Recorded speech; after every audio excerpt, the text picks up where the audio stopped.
E-Lin, welcome to the show. Thanks for having me, Robbie. Oh, I'm so glad you're here. So I wanted to start by just having you share with our listeners how you came to lead Bosch's subscription initiative. So I'm almost 21 years at Bosch, right? So I'm with the BSH Home Appliance Group, and I've been leading innovations, turning businesses around for the company, growing businesses for the company in different regions.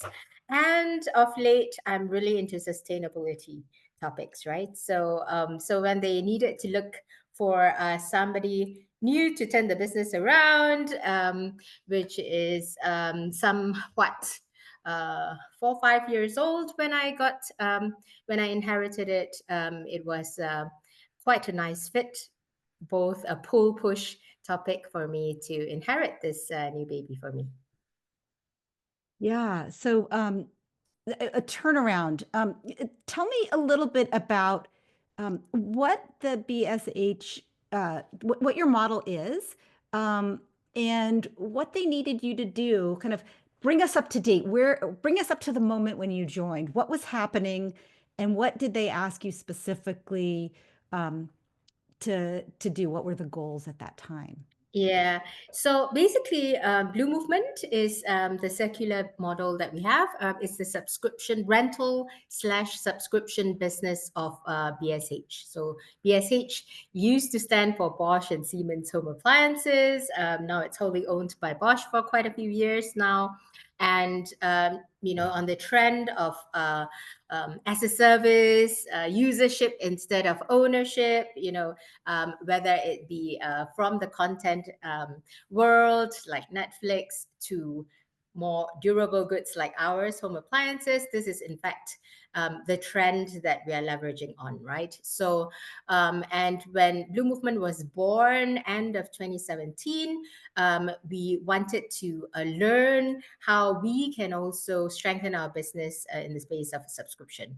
And one of the more important reasons for existence at that time is also the element of a circular model. That means we would bring our appliances to our consumers like yourself, and instead of buying a washing machine, you would rent a washing machine from us, and we would still, as the manufacturer, own the product. And perhaps after 2 3 years your life has changed or you want to upgrade to a new model, we take back the washing machine from you, we refurbish it, and we bring it to second life to your neighbor, perhaps, right?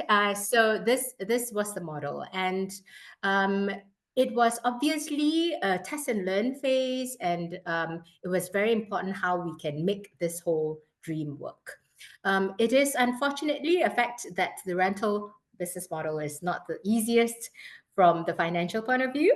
Cash flow, capital expenses, non-payment if you stop paying after 6 months, what happens with the bad debt, etc., etc. And of course, the growth. Everyone, when you're working in innovation, you're always hoping that the hockey stick will come sooner than later, right? So, what is your value proposition? What is your operating model to make it viable for the company to do this in the longer run?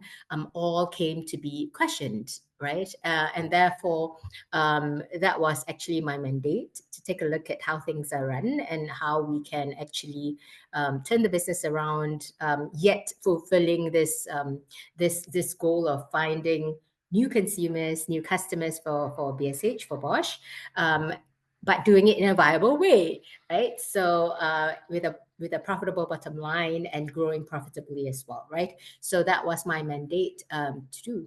Yeah. So super Yeah, easy, right? easy peasy. Yeah, and where does Blue Movement operate? Just for our listeners. Yes. So we're now in 2 countries. So we started in the Netherlands, and I think you're quite familiar with Europe. So the topic of circularity and sustainability is quite prominent in the minds of the Dutch consumer. So there it was the birthplace, actually. And then it was such a nice, interesting model and business opportunity that we took it over that time before I even came into this space. To the headquarters, and we are Bosch. Our headquarters is in Munich. So now the second country since 2021 is Germany.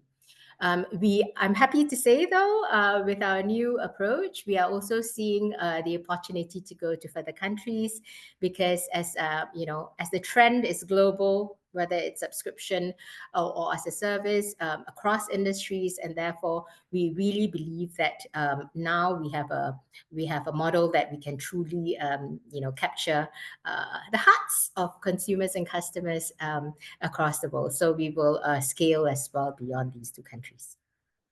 Yeah, yeah, it's interesting. I know we spoke a few weeks ago, and one of the things that I found really interesting is that there are really a lot of different value propositions for consumers with this model. So um, it's more environmentally sound, but it also helps. I mean, you mentioned that you have capitalization and cash flow issues on your side, but for the consumer, renting is much easier.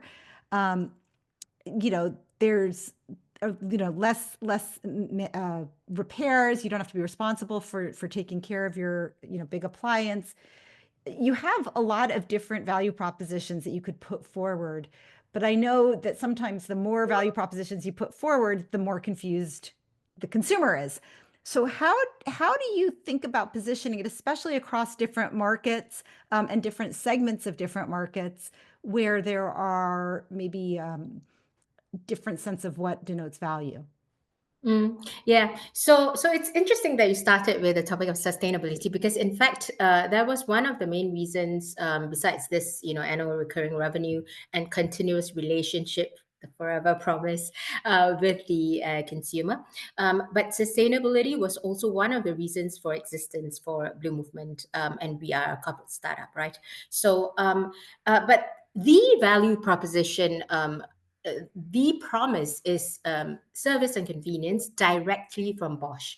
That means, in other words, the appliance, the product, so the washing machine, the ovens, that's just like the bridge, right? But at the end of Mhm. the day, it's not like a status symbol to have the sexiest washing machine, but rather you want clean clothes, right? You want to always have clean clothes, and everything around it, we are taking care mm, of that for you, right? So the vision is truly like, okay, if you want clean clothes, you have an excellent reliable washing machine, which could potentially also be you can switch it on and off, connect it, and everything taken care of. And in that monthly price, should it ever break down, Bosch hardly breaks down.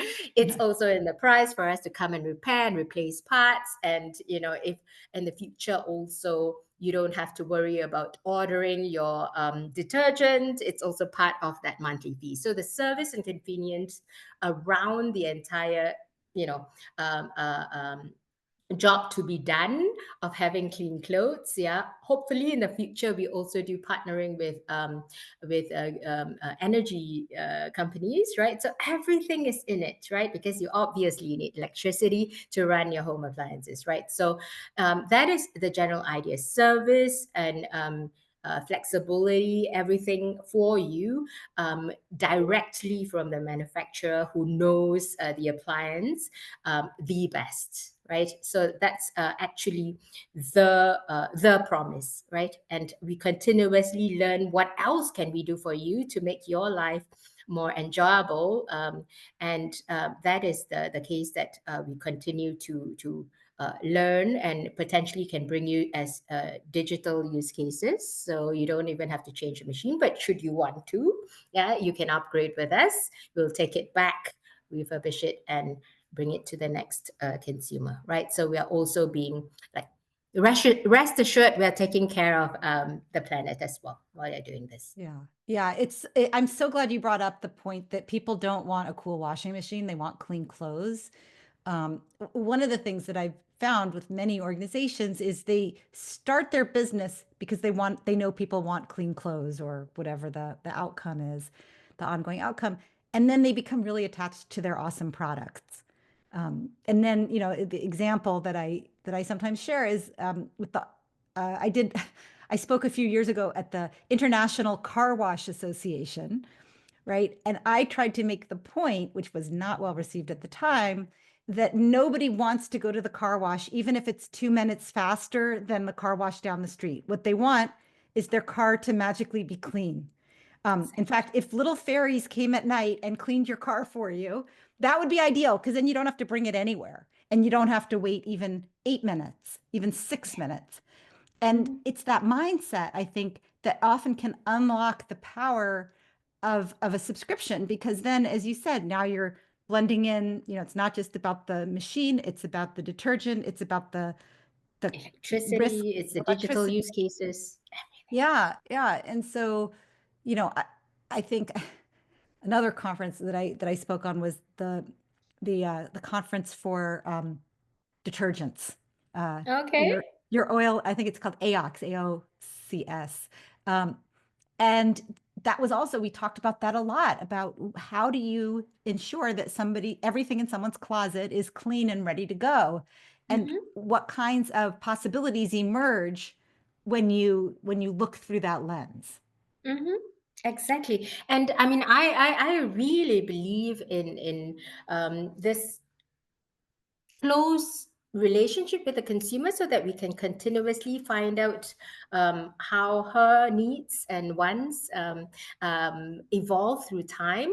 And then we, as appliance manufacturers, developers who are really good at that, and maybe even obsessively so, may not be the ones who are the best to bring the best detergent, etc. Therefore, I believe in the power of partnering. First, to understand how we can create and value, and then to see which company, and there are so many companies out there, whether it be big boys and girls like Bosch, or even startups, right? And then if we can truly partner up along the value chain, then we can create the maximum value and capture the maximum value too as a partnership. So I really believe in the power of partnering.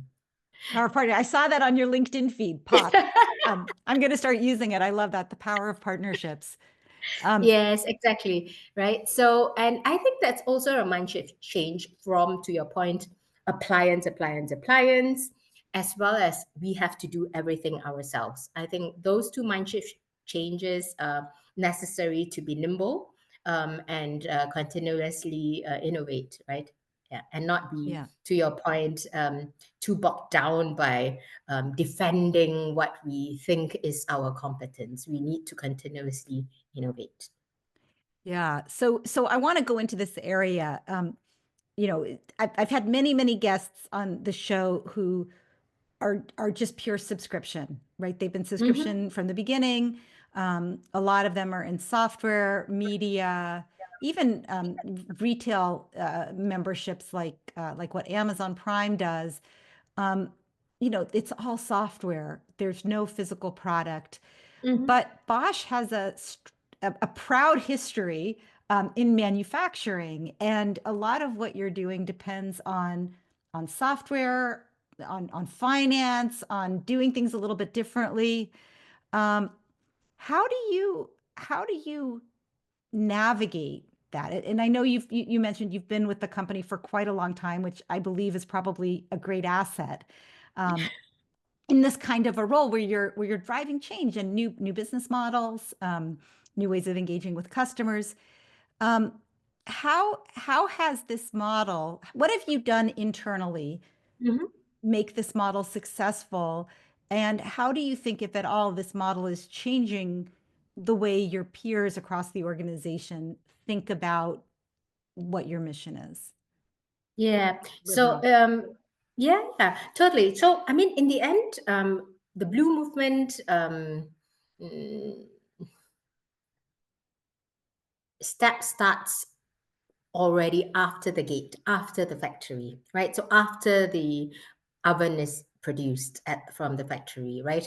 But the whole value chain of BSH and Bosch is from the raw materials, talking to our suppliers and, designing the product, designing the refrigerator. And if we can design the refrigerator to be fit for repairability, right? And Yeah. modular, right? Then when we talk about bringing it to the consumer and bringing it back, refurbishing it, it would be already so much easier to just change over that part, which is from wear and tear, a little bit kaput, Mhm. or if it is necessary to perk up the brain of the machine, etc. Right, for the performance to still make the durability and the lifetime of the appliance longer. So it boils down all the, I mean, truly, and as Bosch, I love the company, right? Being so long at the company, we truly can then have the competence to see through from cradle to cradle, and have a better impact on, or lower impact on, emissions and resource use, right? So that's how we can truly make the difference. Because before that, I mean, to be honest, more than 90% of our business is still we manufacture, but then our partners sell, right? Retail. Yeah. So and we are doing now more and more direct to consumer to learn more and more how she thinks and what she needs. But at the same time, when we are also in models like BlueMovement's business model, we are able to truly connect the dots, even see how the consumers are truly using our appliances, doing remote diagnostics. And by that, on the software element, so far I've mentioned the modular design, but we're talking also about what kind of software, such that even if your machine doesn't change, by understanding that you want an oven that can automatically choose the program for you when you put in your pizza, right? So you just have to say, I want it crusty, and it even knows it already because it knows Robbie wants her pizza crusty. It will automatically do everything for you. And through the software updates, we are able to, in the future, give you your better enjoyment of your oven, or your pizza, talking about the service behind, without even having you to buy a new one or rent a new one, right? Yeah. Yeah. I think Tesla was one of the companies that Exactly. I started. wanted to say. Yeah, I mean, it's interesting, we all, whatever you may think about their leadership at this current moment and some of the challenges they're going through. I think one of the big innovations that they had is they kind of started with the software and thought about how do we build the car so that we can continue to update it. That you don't have to wait until you buy the next model, but there's actually room for the same kind of upgrades that you enjoy on your computer or your phone. Yes, that's So that, exactly the point, and that's why you talked about, so SAS, right? They don't have the physical products, but we could potentially partner up in order to make the experience of the consumers so much more delightful, right? So yeah, that's exactly the point, right? So it's truly cradle to cradle, end to end, beyond the hardware, beyond the software, truly holistic as an experience, right? So I mentioned the word service, service, service, but for the consumer is the experience that we're selling, yeah. right? And Yeah. I mean, you brought up a bunch of I think important points. One of them, you mentioned that, you still, most of your products you still sell through retailers, through third parties, which is honestly, true of most manufacturers of most products. And often changing the business model to an as a service model or to a subscription model requires at least some direct to consumer interaction, whether that's just to learn or whether you're actually selling product directly. Um, it's often a new muscle for the organization, this consumer Definitely. research. Um, Mm-hmm. and it's also, about balancing the big business from the future business. And I Mm-hmm. know you've done a lot of work in innovation, in new products and new divisions and turnarounds within Bosch. BlueMovement being the latest Mhm. company, part of the company that you're leading. What guidance do you have for others who are in big organizations that have, traditions of success, doing things the way they've always done them, when you're leading a tiny initiative that could be very strategically important, not just for the revenue, but also, I mean, I'm sure you're learning from the consumer from cradle to cradle, knowing her whole journey, is valuable for everybody in the organization who, historically have not had that same level of access to information. Yeah. So I always like to call myself as an intrapreneur, right? Yep. So, and the joke is that I just don't have the guts to use my own money for the fun, no. But basically, I think there is a lot of overlap in the skill set and mindset between an entrepreneur and an intrapreneur. But an intrapreneur needs to understand how this future-proof innovative idea, whether it's a product innovation or a software or a business model innovation, can strengthen the corporate, the big company, the big ship in the long run, right? So the fit, because you can, I can choose something like, oh, rocket science or some other topic which has nothing to do with home appliances. That would be very ill-fitting, right? So it's got to pay into the corporate strategy.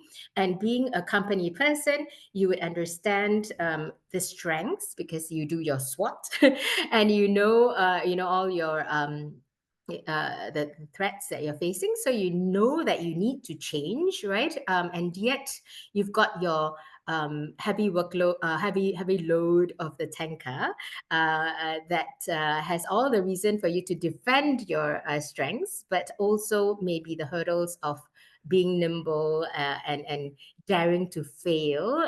So the organization also has to have different focus points and different budgets and different people, because the moment you have the same budget and same people doing business as usual that pays our salaries and those that probably need to use money before they can make money, then you will have a setup for failure, right? So different buckets of people, also different mindsets, because we need to continuously say, hey, failure is the only option to learn, because you never know what will happen until you try.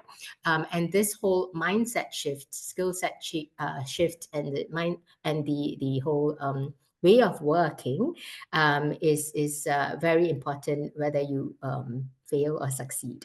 Which also means that if you truly believe in a certain innovation, then it's got to have top management attention.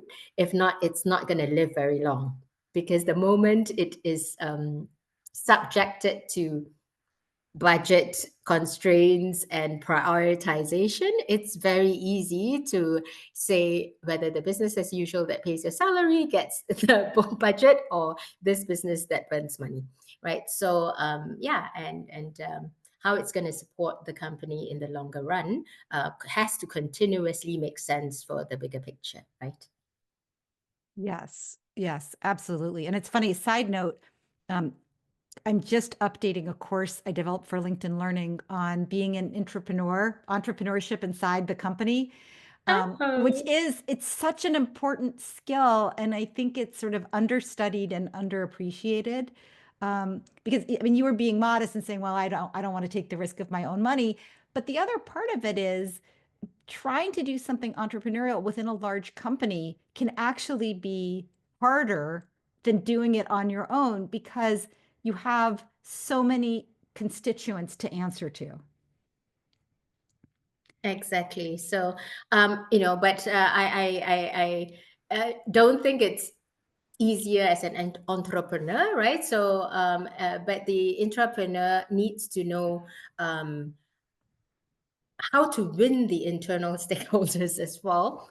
And oftentimes, if you're the new topic, right, you may not be the new kid, right? 20 years in the company, but you are always fighting for something not business as usual, right? And therefore, how to not be labeled the distractor, the Mhm. troublemaker, Yeah. The one taking the resource and attention is super important. Therefore, the need to find the win-win, right? Or basically to at least find, I'm a big fan of not just you need to have a vision and strategy first, right? That fits Mhm. into the bigger picture of the corporate vision and strategy. And then you need to see how it's going to be realized. So you need proof of concepts, you need your little pilots, you need your little tests, and your little successes in order to then show and not just say blah blah. To really show that, hey, it's truly adding value for our big company together, and then gain more and more support along the way. Because without this support, like for example, if I were to try to make my little speedboat, so we call ourselves a little Mhm. speedboat, right? Yeah. 10 times. So of course I dream big, right? So I'm like Mm. 10x, right? So if I were to try to make my little speedboat 10x, it would mean that I would need so much more resources in software developers, in operationalizing it, in the sales and marketing touch points to reach the consumers. And why should I do that when Bosch, as the tanker, has already so much power, yeah, in the operations as well as in the touch points in the sales and marketing, customer service, etc. And therefore, in my mind, it's like for us to understand in which context do we do what, right? So when we talk about scaling, then we should use the strength. So to Yeah. understand which are the strengths you should play with, and which are the areas that you better try to do it in a small scale, where you have control. For example, if you want to change, just being dramatic, a typo on the web shop. If you were to do it in the big tanker, you would probably have to do an IT ticket and wait for Yeah. your turn for someone to change it for For you. So sure. just being dramatic, right? So black and white's it. So to understand who are your internal stakeholders, how to win them, when to get in touch with them, I think it's also important, and also which strengths and gaps to fill in at which point of time, right?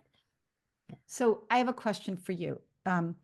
It- I've been thinking a lot about entrepreneurship inside the company and how important or whether it's important to have credibility in that organization before you take on a major new initiative that requires a lot of support. Um, in what ways, if at all, do you believe that it's helped you to have worked across the organization in different regions, different product lines? And to what extent, if any, are you calling on those old pals, old relationships, to kind of grease the wheels and make it easier for your nascent business to grow? Mm, yeah, so the simple answer is really important, right? So, I mean, at the end of the day, I feel very blessed that I also come from engineering, and I worked in the technical line, so product development, product line management, factory planning, and everything before going into business and innovation, right? So, because if I do need anyone to adjust something on the product side, they can't pull a fast one on me. And similarly, on the business side, I've seen how it is in the market. So I'm not the headquarter lady, right? So I've seen how it really happens in the real world, in the consumer's home, and talk to customers and build relationships and partnerships with customers, manufacturers, and everything. So this bandwidth is really very important, and knowing who to call and who to spar with and who to gain as a champion is so important. So I feel very thankful that I do have the people to call. And they always make time for me. So that is part and parcel. Because at the end of the day, in a big company or a small company, to be honest, it's not the facts that win the day, right? It's the people, and it's who you partner up with to make the crazy dream and the impossible come true, right? So yeah. Yeah, I personally think that having credibility in the organization um, is such an advantage in entrepreneurship. I've seen several, and we've talked about it on the show, several really skilled, experienced subscription people go to a different company and be blindsided by people don't take my calls. They don't trust me. I forget the words you use, but they think I'm the bad guy, and I think that's one issue. The other one that you brought up that I think is really important is you've said several times now, you keep tying it back to the corporate goals. You keep Mhm. showing how everything aligns, how we're all going in the same direction.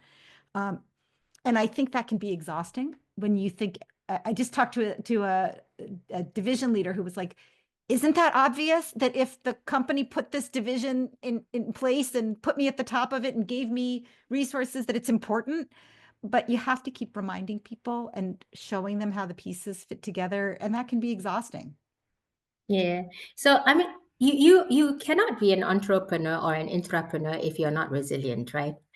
And you can't. I think you need a little bit of a masochistic thing in you that you like pain. You are so driven by the sense of achievement of doing something pioneering that will make sense for the bigger picture. And I think at the end of the day, we have all lived through this, right? So it's a matter of I mean, living through also when the leadership changes, right? So the board of management changes, the division head changes, your fellow stakeholders in the other functions change, and you continuously have to repeat the story and strengthen the story. And I wouldn't say repeat the story because I constantly think that we need to pivot. So the story gets stronger and the story gets adjusted to the time. So and constantly being ahead of it. I always say 5 steps ahead of everyone else. I think that's really important because if they see that you truly make sense, and it's not just tying it to the bigger picture of the corporate, but to also your stakeholder, if it's the next function, your stakeholders' agenda. And if you can't do that, you can't find that win-win, right? And Yeah. how can you win him? So it's like, okay, you may be interesting for sustainability, but what's in it for me, right? So this connecting the dots, whether it's partnering internal stakeholders or partnering external partners, right? Pop. Yeah. This is key, and that's the same for the consumer, right? You're not in it to get as much money from the consumer as you can. You're in it to delight the consumer, have her engage in such a wonderful experience that it's a joy for her to be in this partnership with you. So whether it's an internal stakeholder, external partner, or a consumer or a customer, it's all the same, right? To really empathize how to find a win-win. So I see it like that. It's definitely you need to find joy in that, and I had to learn it too, Robbie. So because engineer facts and figures, right? Yeah. And I Yeah. knew I Yeah. always enjoyed people, but I always thought, oh my god, that's a waste of time. I have to work, right? So hardworking Asian as I am, right? Workaholic. And then in the end, why do I deprive myself of this joy of connecting with people, learning from them, and understanding how we can partner up and create something cool? So this is, in the end, I allow myself to enjoy it, and it's in fact one of the key factors why I think I'm a reasonable, successful entrepreneur. To your point, right? This is so key, the key success factor. Yeah. Yeah. Well, let's talk briefly about your success. Um, how is Blue Movement doing, and what kinds of, to the extent that you can share information, how has the growth been? What are some of the milestones that you're particularly proud of? Yeah. So, I mean, it was funny because when I was at the earlier months of my time with Blue Movement, I was asking, I was drawing this mountain and then saying, okay, we want to go up 10x, 20x. And where are we now, right? Are we at the 0.1%? Are we halfway there, and then Bon Jovi song halfway there and all that, right? But I truly believe we're like, 1% or less, right? Because this is such a new world, right? And that's for me such an exciting thing, right? So we are still pioneers, even 7 years down the road, because it's still so new, yeah, to our durable goods appliance world. But it will become a norm in the long run. So for me, this whole finding out what great potential is not just a dream, but truly, data founded, is really the first thing, right? And then, of course, to say, okay, how are we going to make it work in the markets that we already are in? The turning around part, changing the business model, finding partners that truly are the right ones for us. What is our value proposition to begin with? Who are our target consumers? But not only consumers, the sales channel of going B2B, so business to business. And that's also something I'm really proud of, because when you want to try to change, if you go to business to business, that you comes from the, let's say, business partnering part. And from that viewpoint, your target group of which business partners or which business channels you go to is also very important. And they could potentially help you convince the Robbie Baxter or the Max Muller end consumer, because the end consumer is from the innovation, let's say, uptick is a little bit slower than the more innovative business players, right? So those are the milestones, and where we are right now is basically also opening the B2B space, clarifying who and why we're in this game, right? Not just why for the consumer and the customer, but also why for the company has changed, right? And then also going forward, which are the new markets to capture, right, and to win. So the business model part is also another critical factor, because if we are not able to do it right in the existing markets, how can we scale? Right, we don't want to scale and go to new markets with the wrong thing, and the CEOs will just kill me for one. So talking about, they are my internal stakeholders as well as partners in crime. And therefore, yeah, those are the critical milestones that I'm really proud of so far. But we are really just below 1% of where we want to be. So it's very exciting. Yeah. Yeah, yeah, a lot of room to grow. Mm-hmm, Um, mm-hmm. yeah. Yeah.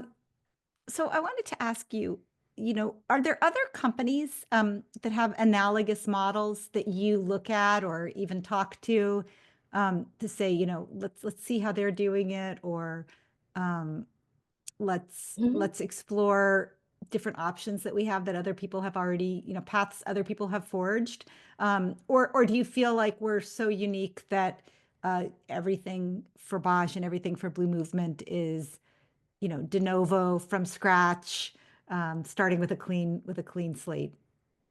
I don't like to be alone, right? So I like, if of course, if within the industry of home appliances, there were a couple of players, and there is a huge player, LG in Asia. They are doing extremely well and aggressively expanding their rental and subscription model, right? So but I always also look beyond the industry, right? So, and I think that when I like to play in blue ocean. So if you're in a red ocean, then you're oftentimes on price.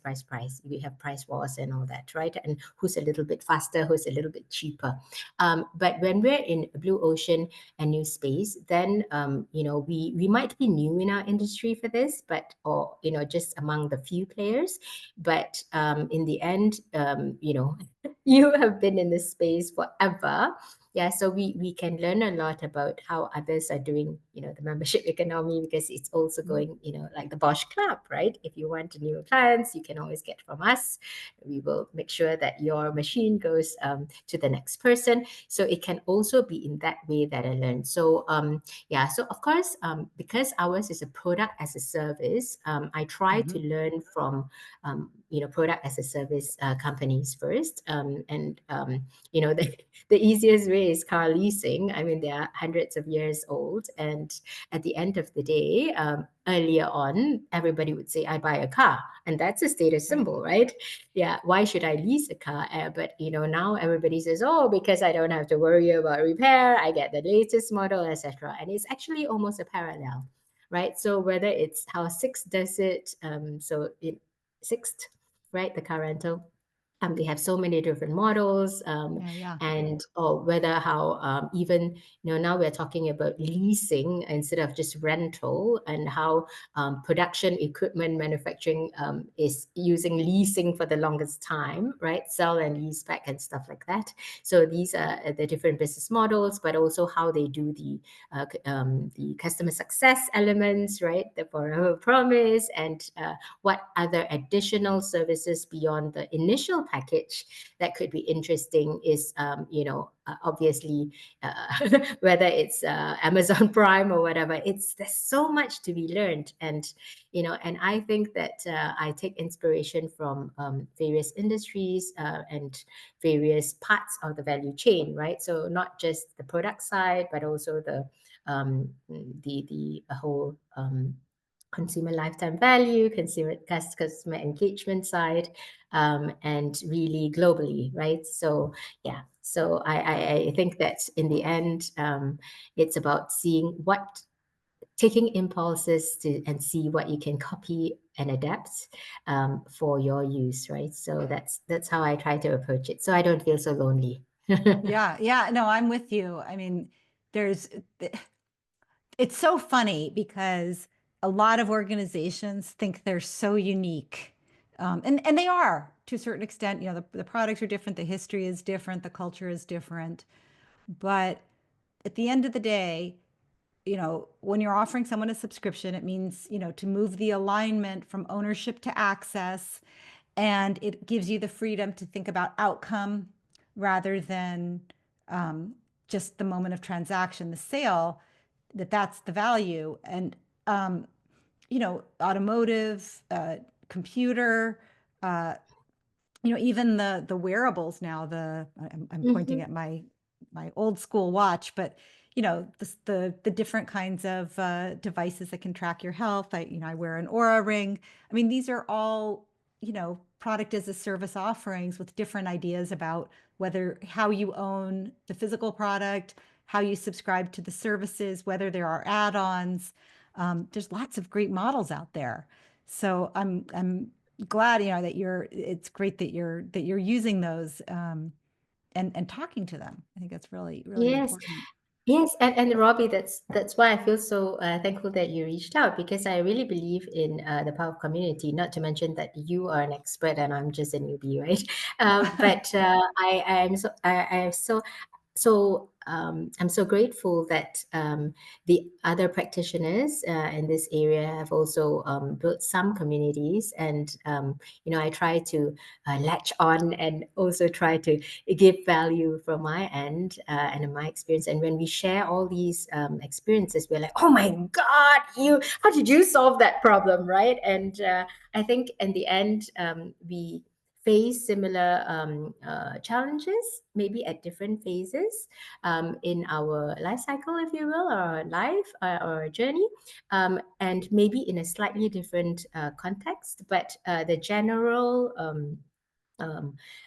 line that joins us all is the subscription, is the continuous relationship and not just transactional, right? And then, of course, my side is a little bit on the circularity additionally, but to your point, it's not always with that element, but that consumer recurring relationship, I think, is one of the things that bond us. And coming from that linear to a recurring continuous mode, I think is the part that links us all up together quite nicely. Yeah. Oh, beautifully said. I have a lot more questions, but we're running short on time. So I'm gonna just ask you if you have a chance. Are you willing to do a speed round?